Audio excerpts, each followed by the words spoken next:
donc au sujet de notre... Nous vous souhaitons une cordiale bienvenue dans cette salle dénommée Salle Saint-Sylvestre, de l'accord de Saint-Sylvestre. Vous savez que le dialogue politique qui a abouti à la signature d'un accord politique le 31 décembre 2016, c'est dans cette salle que notre pays, la République démocratique du Congo, a ouvert une nouvelle page de l'histoire qui nous a conduits à l'alternance au pouvoir, à l'issue des élections auxquelles nous avons participé le 30 décembre 2018. Aujourd'hui, vous avez devant vous des chefs de confessions religieuses en République démocratique du Congo qui ont décidé de relancer leur plateforme dénommée Plateforme des confessions religieuses de la République démocratique du Congo.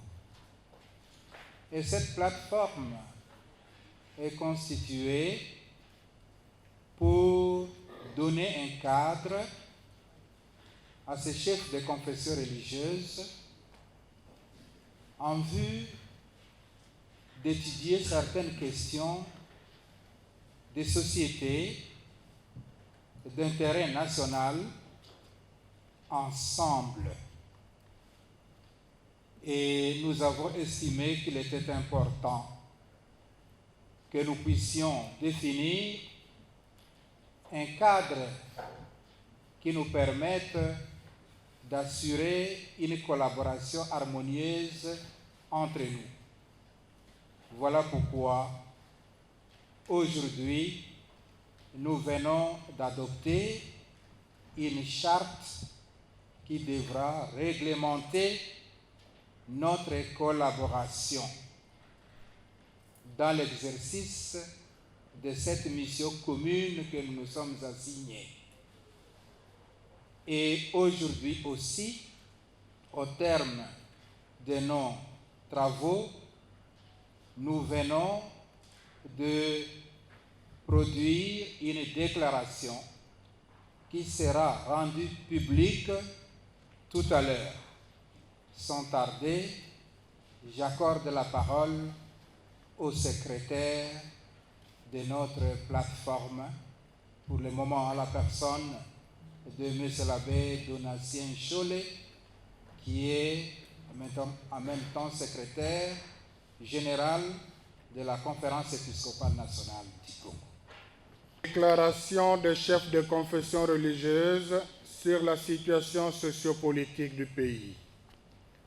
Le prophète avertit le peuple, confère Ézéchiel 33:6, sourate 103. Nous, chefs de confession religieuse, membres de la plateforme réunis au centre interdiocésain du 23 au 24 janvier 2020, dans le cadre de notre collaboration, nous sommes penchés, entre autres, sur la situation actuelle de notre pays que nous jugeons préoccupante et avons décidé de faire cette déclaration pastorale. Le 30 décembre 2018, le peuple congolais s'est clairement exprimé par la voie des urnes en faveur d'un changement de gouvernance dans l'espoir de voir améliorer ses conditions de vie.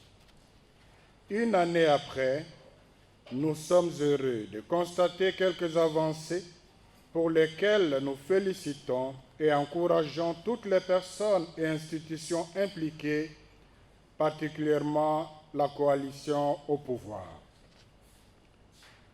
La décrispation du climat politique en général, avec les actes concrets comme le retour des exilés politiques, la libération des prisonniers politiques, la liberté des manifestations et l'encadrement de la police. La sensibilité des autorités aux difficultés de la population, surtout en cas de sinistre. La redynamisation des relations diplomatiques avec beaucoup de pays. L'évolution positive dans le processus de la gratuité de l'enseignement. Les progrès de nos forces armées dans la partie orientale du pays, notamment dans le nord et le sud Kivu et en Ituri. Par ailleurs, le pays fait face aux grands défis qui, s'ils ne sont pas affrontés de façon responsable, le changement que le peuple congolais a souhaité de tous ses voeux restera un vain slogan. Il s'agit notamment de la dégradation de l'économie, la persistance de la corruption, l'instrumentalisation de la justice, le détournement des deniers publics, la porosité des frontières, la persistance de l'insécurité, particulièrement à l'est du pays, le banditisme urbain, la panne du processus électoral, l'exploitation illicite des ressources naturelles. S'il est vrai qu'en une année, on ne peut pas tout changer, notre préoccupation est d'autant plus grande que les alliés de la coalition au pouvoir, qui sont censés travailler dans la cohésion pour faire face à ces défis, s'illustrent surtout ces derniers temps par des querelles et des disputes de nature à compromettre la chance du décollage du pays.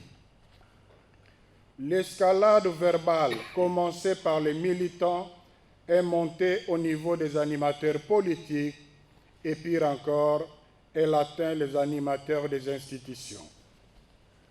Nous en appelons au calme, à la modération dans le langage et au sens de responsabilité de tous les acteurs sociopolitiques.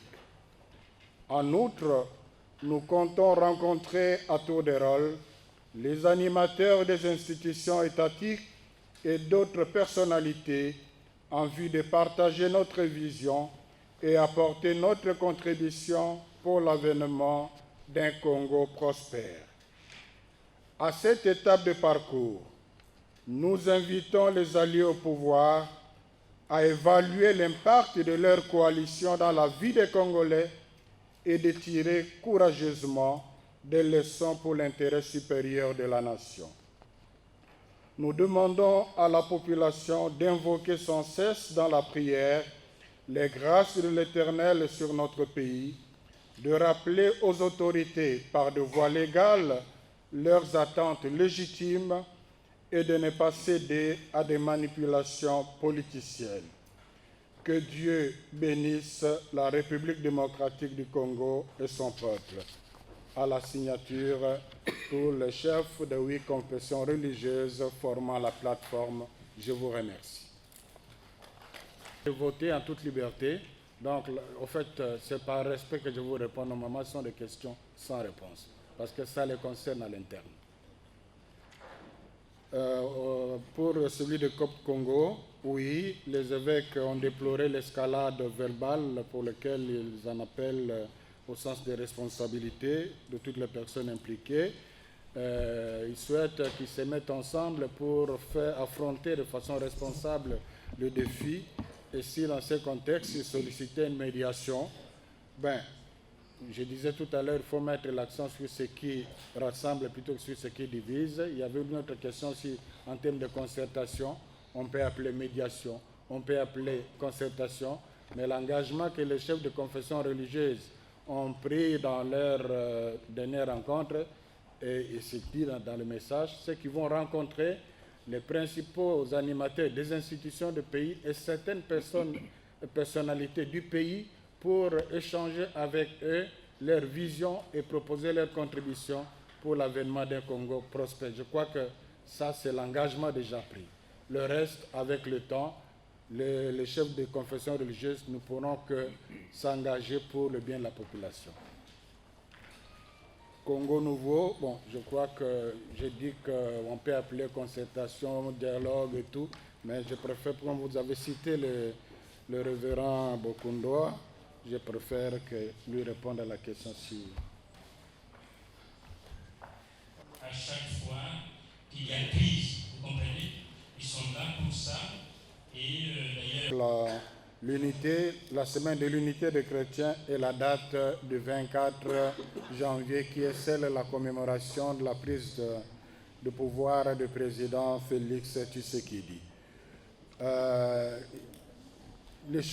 Je parlerai pour la première question en termes, la première question en termes de providence. Vous savez que cette semaine, c'est la semaine de l'unité des chrétiens, mais ici nous sommes au-delà des chrétiens. On est dans une plateforme interreligieuse, même avec nos frères les musulmans. Donc, du point de vue des chrétiens, nous dirons que c'est une coïncidence, c'est franchement une providence, mais qui est une coïncidence. Il s'agit simplement de la correspondance avec les agendas. Et par rapport au 24, le fait qu'on a lancé ça aujourd'hui, je dirais, c'est vraiment au hasard parce qu'on a commencé la réunion hier. Ils ont demandé quand est-ce qu'ils pourraient, s'ils pouvaient faire ça. Le choix était porté d'ailleurs pour samedi, mais il y a eu une certaine objection par rapport à l'urgence, aussi par rapport à l'agenda. Il y en a qui vont se déplacer demain pour Mbandaka. Ben, entre les deux, on a choisi aujourd'hui. Donc c'est une coïncidence, ce n'est pas un choix prémédité. À l'autre question relative au Banyamulenge, je crois que ce n'est pas aux confessions religieuses de donner l'identité ou la carte d'identité aux Congolais qui de Banyamulenge sont rwandais ou congolais, ce n'est pas à leur niveau, donc il y a des instances qui doivent s'en occuper. Je crois que dans leurs échanges avec les autorités compétentes, toutes ces questions sociopolitiques pourront être ramassées par rapport à leurs compétences, telles qu'ils voient les choses, mais ce n'est pas à eux de remplacer les institutions du pays.